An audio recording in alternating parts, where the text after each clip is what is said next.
کە ئەفەرمێ کوردم لە کوردستانمدا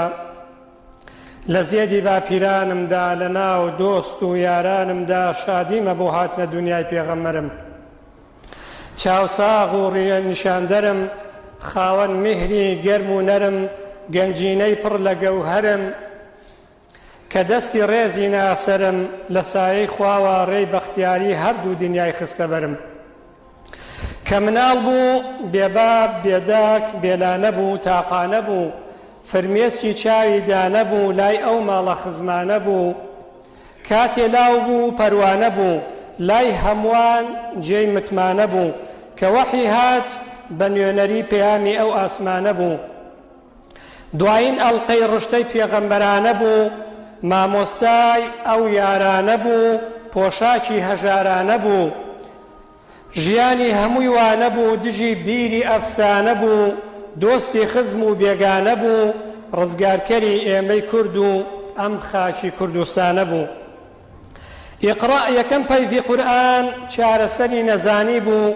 مەشخەڵی شارستانی بوو کلیلی ئاوەدانی بوو نیگای قورئان معجزە بوو سەرسامکەری دوژمن و ناحەزانی بوو ڕەبانی بوو پەیامێکی جیهانی بوو محەممەدێک نوێش ڕووناکی چاوانی بوو مۆری پێغەمبەرایەتی لەسەر تەختی ناوشانی بوو ئیسلام باخ و ئەو باخەوان باخچی پڕ لە گوڵ ئەرخەوان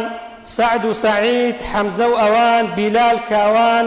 ژنان پیاوان پیران لاوان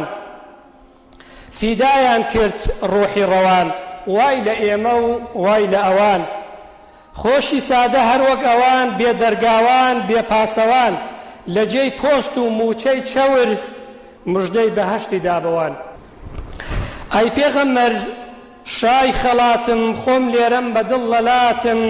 بەستەی گەرمی سەڵاواتم بانگ و قامەت و تەحیاتم شاهێدن تۆ پێغەمبەری ترسێنەری مژدەدەری شادیهێنەری خەملابەری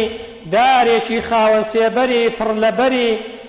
لە هەردوو لا سەر لەبەری تۆ ڕابەری تاجی سەری کاڵای بەهەشتت هێناوە تۆ فرۆشیار من مشتەری